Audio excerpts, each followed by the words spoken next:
جان لیوا وائرس سے اموات اور کیسز میں اضافہ ہوتا جا رہا ہے، جس کے بعد عوام میں تشویش کی لہر دوڑ گئی۔ گزشتہ 24 گھنٹوں کے دوران ملک بھر میں مزید 30 افراد زندگی کی بازی ہار گئے، جس کے بعد اموات کی مجموعی تعداد 22,811 تک پہنچ گئی، جبکہ مثبت کیسز کی شرح 4.95 ریکارڈ کی گئی ہے۔ NCOC کے مطابق پاکستان میں ایکٹیو کیسز کی تعداد 48,850 ہے۔ مجموعی کیسز کی تعداد 9,91,727 ہو گئی۔ پاکستان میں 2,452 نئے کیسز رپورٹ ہوئے، جبکہ 9,20,066 افراد صحت یاب ہوئے۔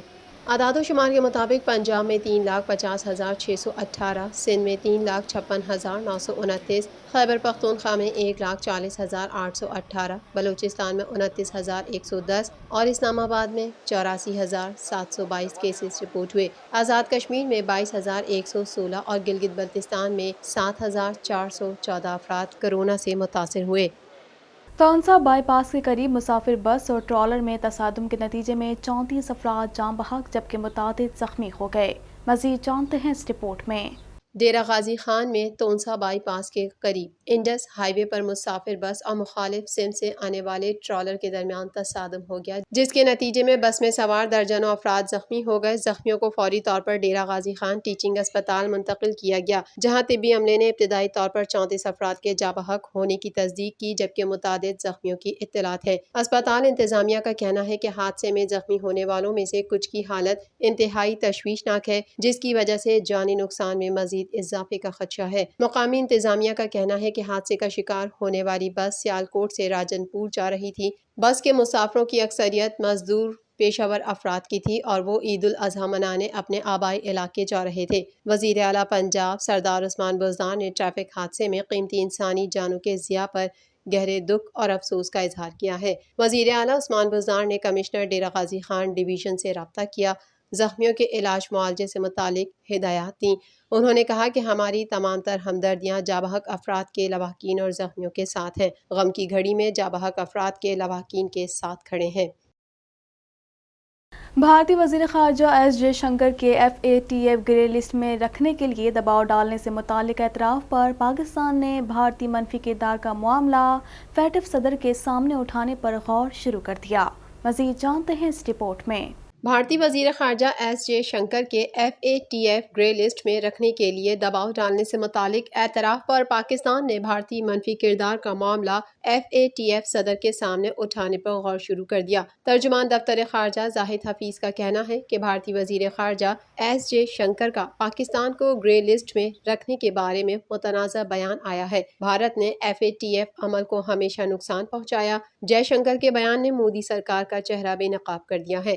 زاہد حفیظ نے کہا ہے کہ پاکستان ہمیشہ بھارت کے FATF کو سیاسی مقاصد کے لیے استعمال کا معاملہ اٹھاتا رہا ہے۔ پاکستان FATF ایکشن پلان پر عمل درآمد کے لیے تعمیری اور مخلصانہ کوششیں کر رہا ہے۔ پاکستان نے بھارت کے دوہرے معیار کو عالمی برادری کے سامنے بے نقاب کیا۔ انہوں نے کہا کہ بھارت نے FATF اہداف پر پاکستانی پیش رفت پر شکوک و شبہات پیدا کرنے میں کوئی کسر نہیں چھوڑی۔ پاکستان بھارت کے حالیہ اعتراف کو بھی FATF اور بین الاقوامی برادری کے سامنے رکھے گا۔ ایس جے شنکر کا حالیہ اعتراف بھارت کے کردار پر سوالیہ نشان ہے۔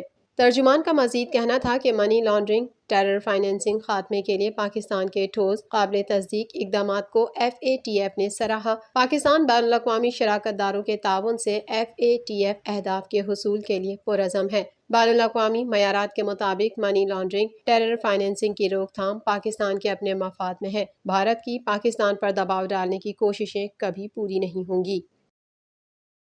وفاقی وزراء چودھری فواد حسین اور حماد اظہر نے مودی سرکار کو شدید تنقید کا نشانہ بناتے ہوئے کہا کہ بھارت FATF میں تکنیکی پیش رفت اور اسے سیاست کا نشانہ بنا کر مجروح کر رہا ہے۔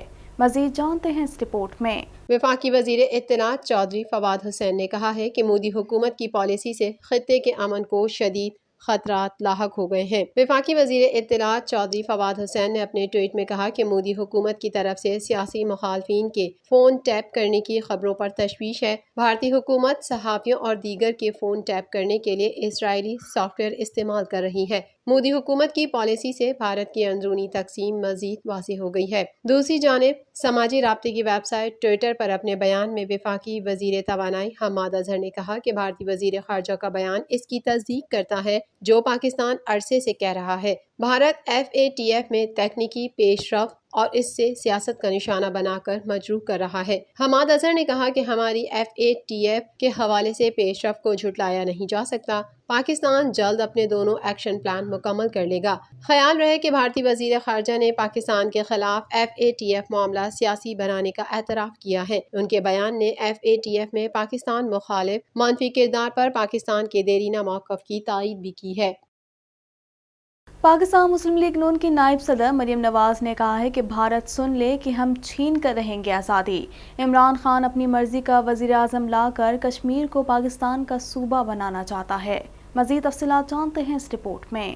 پاکستان مسلم لیگ نون کی نائب صدر مریم نواز کا کہنا ہے کہ پاکستان میں جس کو غدار کا لقب دیا وہ اتنا ہی وفادار ہے۔ آزاد کشمیر میں انتخابی جلسے سے خطاب کے دوران مریم نواز نے کہا کہ نواز شریف نے اقوام متحدہ میں برہان وانی کا مقدمہ لڑا، نواز شریف آزاد کشمیر کے لوگوں کا مقدمہ لڑیں گے۔ ہم سلیکٹڈ کی طرح کشمیر کو مودی کے حوالے نہیں کریں گے۔ مریم نواز نے کہا کہ حق کے لیے سامنے آ کر مقابلہ کرنا چاہیے۔ پاکستان میں جس کو غدار کا لقب دیا وہ اتنا ہی وفادار ہے۔ نواز شریف نے دشمن کے 5 دھماکوں کے جواب میں 6 دھماکے دیے۔ بھارت سن لے کہ ہم چھین کر رہیں گے آزادی۔ رہنما نون لیگ کا کہنا تھا کہ تمام تر سرکاری پیسے خرچ کرنے کے باوجود باغ میں عمران خان کے جلسے میں کوئی نہیں آیا۔ باغ والوں نے عمران خان کے جلسے میں نہ جا کر انہیں مسترد کر دیا۔ نواز شریف اپنی جماعت کو ٹکٹ دیتے ہیں، بیچتے نہیں۔ جس نے رشوت دی وہ آج عمران خان کے ساتھ بیٹھا ہے۔ باغ میں تحریک انصاف کے امیدوار تنویر الیاس نے 2016 میں نواز شریف سے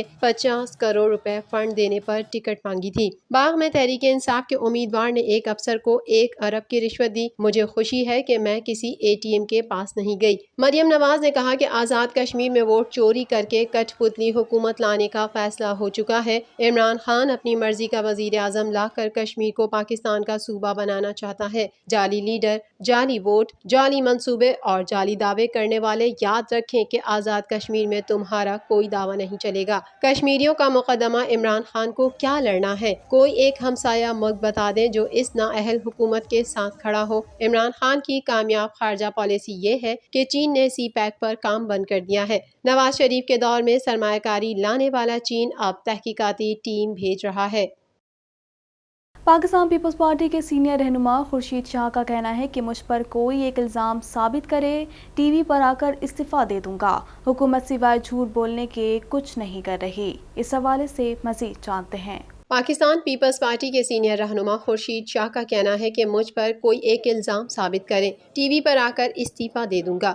حکومت سوائے جھوٹ بولنے کے کچھ نہیں کر رہی۔ سکھر میں نیب عدالت کے باہر ذرائع ابلاغ یاما کے نمائندوں سے بات چیت کرتے ہوئے پیپلز پارٹی کے سینئر رہنما خورشید شاہ نے کہا کہ کشمیر کے لوگوں کو فیصلہ کرنا ہے کیا سچ اور کیا جھوٹ ہے۔ کشمیر الیکشن میں دھاندلی ہوئی تو حکومت کو بھگتنا پڑے گا۔ خورشید شاہ کا کہنا تھا کہ افغانستان سے متعلق ہماری پالیسی واضح نہیں ہے۔ جوائنٹ سیشن بلا کر پارلیمنٹ کو اعتماد میں لینے کی ضرورت ہے۔ موجودہ حالات پر حکومت نے اپوزیشن لیڈر سے رابطہ نہیں کیا۔ PP رہنما نے کہا کہ غریب کی فکر ووٹ لے کر آنے والی حکومت کو ہوتی ہے۔ یہ حکومت سوائے جھوٹ بولنے کے کچھ نہیں کر رہی۔ خورشید شاہ کا مزید کہنا تھا کہ موجودہ حکومت ہر ذمہ داری پچھلی حکومت پر ڈالتی ہے۔ انہوں نے کہا کہ سندھ میں اپوزیشن کا اتحاد اقتدار کے لیے ہے جو کامیاب نہیں ہوگا۔ چیئرمین PSP مصطفیٰ کمال نے کہا ہے کہ مقبوضہ کشمیر میں عوام 70 سال سے مظالم برداشت کر رہے ہیں۔ وہاں نوجوان آج بھی پاکستان کے پرچم میں لپیٹ کر دفن کیے جاتے ہیں۔ مزید جانتے ہیں اس رپورٹ میں۔ پاک سرزمین پارٹی کے چیئرمین مصطفیٰ کمال نے کہا ہے کہ کشمیر میں انتخابات کا بازار لگے گا۔ آزاد کشمیر میں کوئی بھی جماعت اپنی کارکردگی کی بنیاد پر ووٹ نہیں مانگ رہی۔ کراچی کی کشمیر کالونی میں جلسے سے خطاب کرتے ہوئے مصطفیٰ کمال نے کہا کہ کشمیریوں کے حق میں کوئی قانون سازی نہیں کی گئی۔ چیئرمین PSP کا کہنا تھا کہ مقبوضہ کشمیر میں عوام 70 سال سے مظالم برداشت کر رہے ہیں۔ وہاں نوجوان آج بھی پاکستان کے پرچم میں لپیٹ کر دفن کیے جاتے ہیں۔ جب ہمارا کشمیری بھائی وہاں شہید ہوتا ہے، جب انڈین فورسز کے ہتھیاروں کے سامنے، جدید ہتھیاروں کے سامنے اپنا احتجاج اپنے سینے کو سامنے کر رہا ہے. پاکستان کے پرچم میں لپیٹ کر دفنایا جا رہا ہے, گولیاں کھا کر, شہید ہو کر. میری مائیں بہنیں وہاں مقابلہ کر رہی ہیں. مزید خبریں بھی بلیٹن کا حصہ ہوں گی مگر اس بریک کے بعد.